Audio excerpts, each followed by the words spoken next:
Welcome to our How Learning Works module on the where of learning. A learning environment is any place where you're trying to take in new information, connect concepts, apply information, complete an assignment, or practice a new skill. That is, a learning environment is any environment in which you're trying to learn. The physical classroom, the virtual classroom if taking an online or blended course, and the space where you do your homework and other academic time on task are all learning environments. Students often share that they do their studying at home. Home may be a residence hall room, an off-campus apartment, or where you live with your family. Here's the challenge with this choice. There are many other activities done at home too.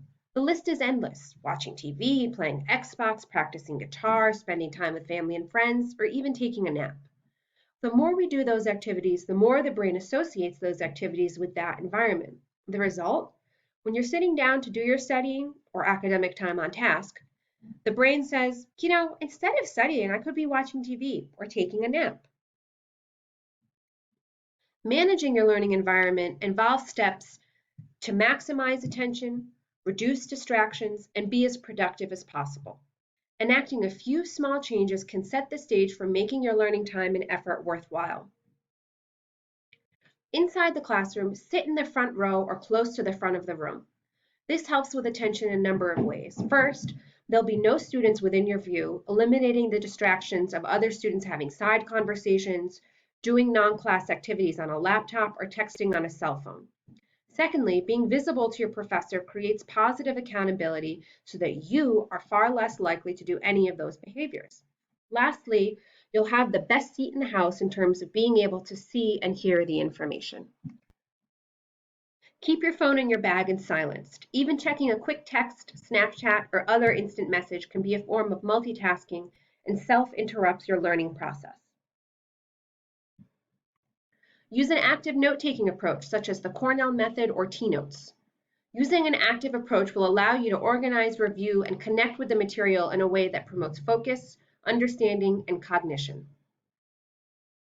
If you need to use a laptop for note-taking or other class-related activities, only open the applications you need for that task. It can be tempting to use your laptop in class to check email, Facebook or Instagram, other websites, or even gaming applications. Remember, our brains are not designed to multitask. When outside the classroom, if you can, find a location away from home for your academic time on task that your brain will only associate with learning. Using a designated space creates the cues and tells your brain, it's study time. This can be challenging, especially with protocols surrounding social distancing. For fall 2020, USM has designated several spaces on all 3 campuses for group study, individual quiet space, and Zoom lounges for participating in live online courses. Check out the Dean of Students website for the most up-to-date list of available spaces.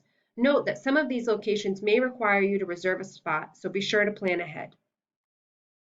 If studying at home, designate one space for learning.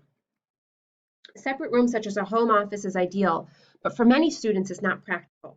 Consider having one table or desk, certainly not your bed, as your go-to learning area. This can maximize the cues associated with other activities that are done at home. Have only the materials you need for that particular study or work session. Often students will take out every textbook, notebook, and device, which can end up being overwhelming and distracting.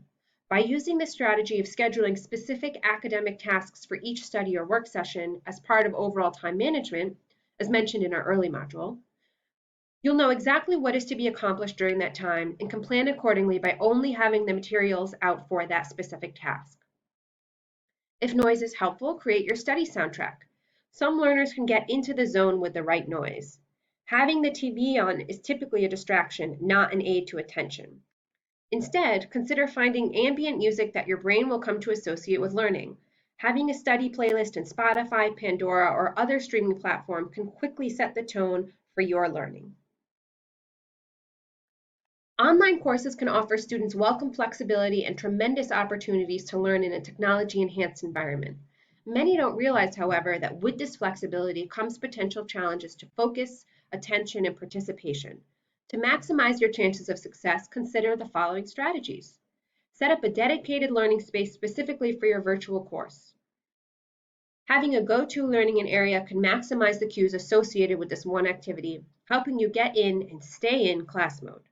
Once you've identified where, keep it as a dedicated study space to help preserve its association with learning.